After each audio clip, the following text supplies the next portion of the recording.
Sebelum kalian melanjutkan video ini, jangan lupa like, komen, subscribe, dan aktifkan loncengnya.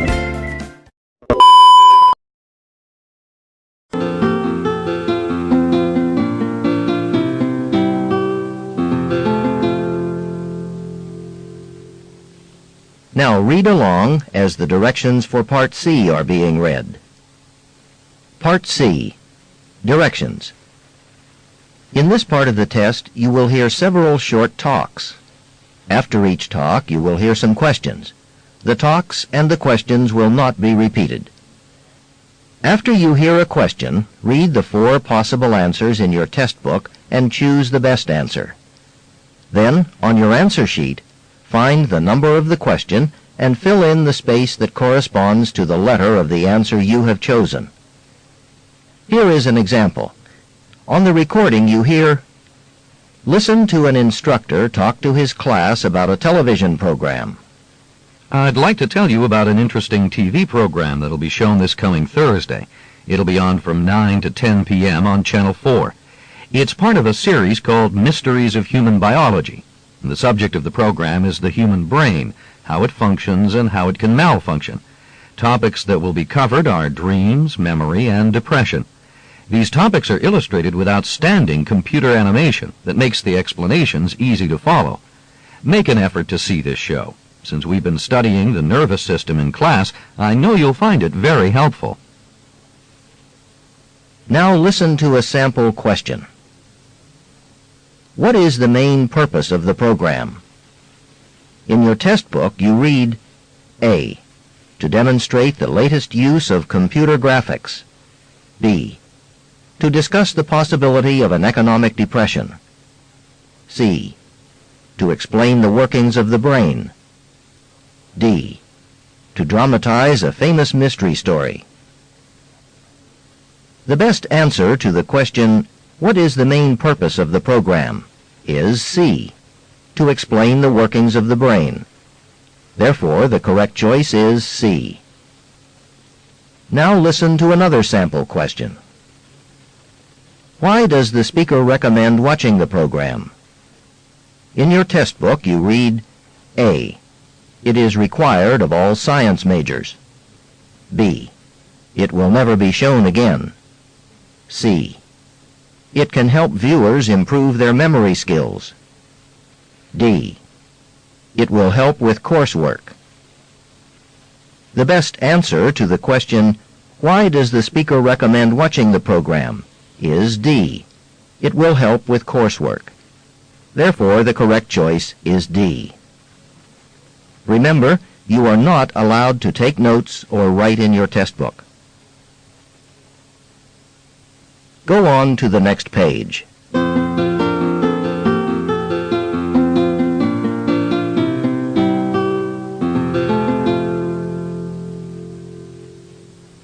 Now we will begin Part C with the first talk. Questions 40 through 42. Listen to part of a talk in a biology class. Today we're going to talk about a special way some plants respond to being invaded by pests. These plants react by emitting a chemical signal which acts like a call for help. Let's take corn plants, for example. Sometimes caterpillars chew on the corn leaves.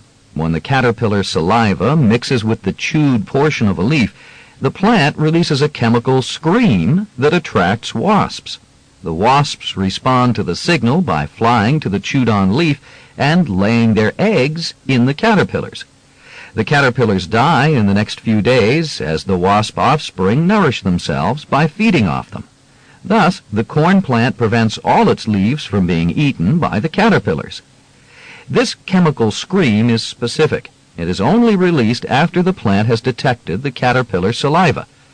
A plant that is cut by any other means does not give off the same signal, nor does an undamaged plant. This also explains how a wasp can find a caterpillar in a huge field of corn. Soybeans, cotton, and probably many other plants use a similar type of defense against pests. By enhancing this natural response in plants, researchers might reduce or someday even eliminate the need for chemical pesticides, which can cause ecological damage. For example, scientists might breed plants for this screening trait, or they might transplant specific genes to increase the release of chemical signals. Number 40. What is the main purpose of the talk?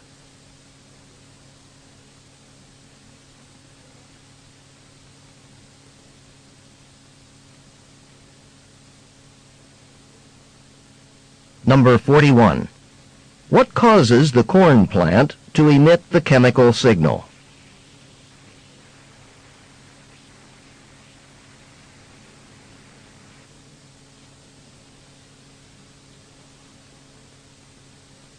Number 42. How can a wasp find a caterpillar on a corn plant?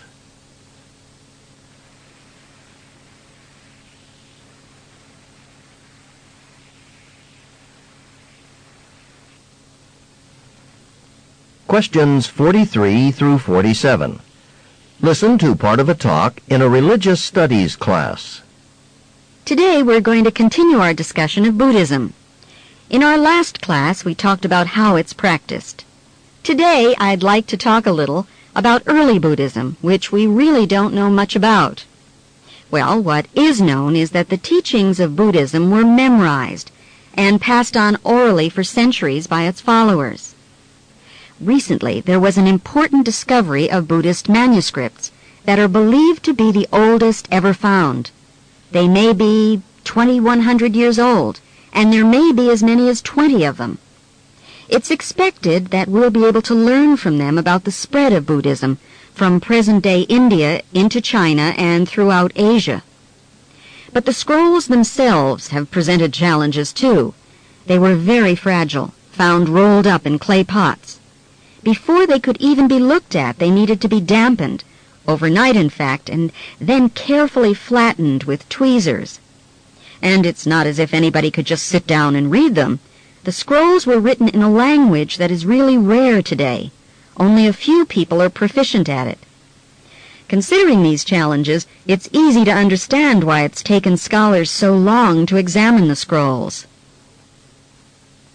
Number 43. What is the main topic of the talk?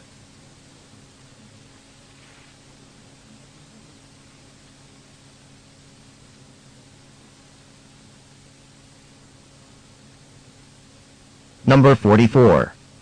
According to the speaker, what is one aspect of the manuscripts that is very significant?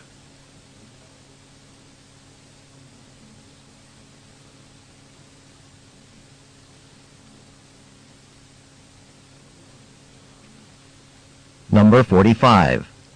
What was an early source of information about Buddhism?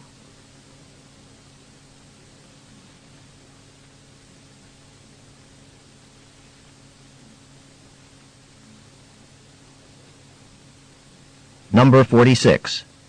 What do scholars expect to learn about from the manuscripts?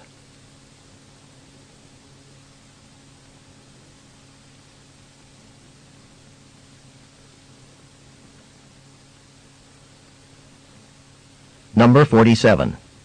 What has made it difficult to study the manuscripts?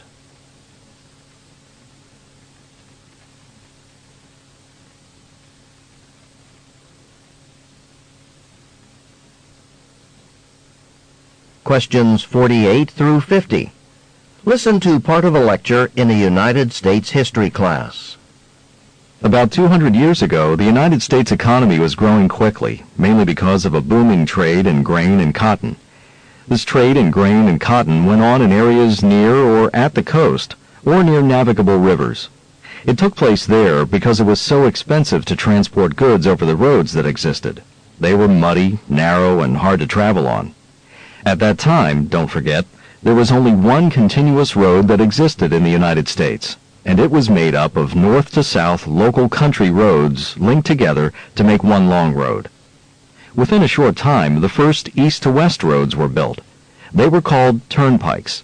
Private companies built these roads and collected fees from all vehicles that traveled on them.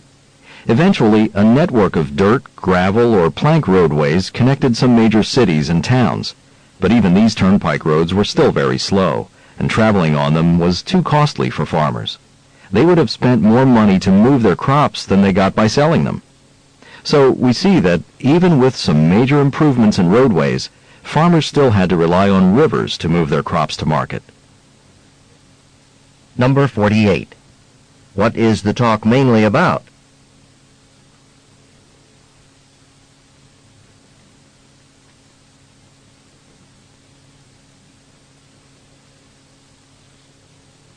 Number 49. According to the professor, what caused the growth of the United States economy about 200 years ago?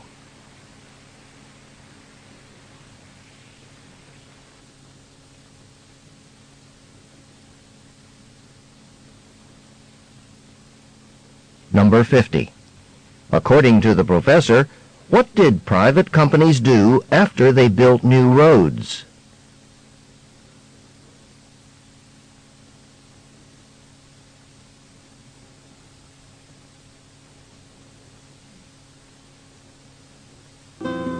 This is the end of Section 1, Listening Comprehension. Stop work.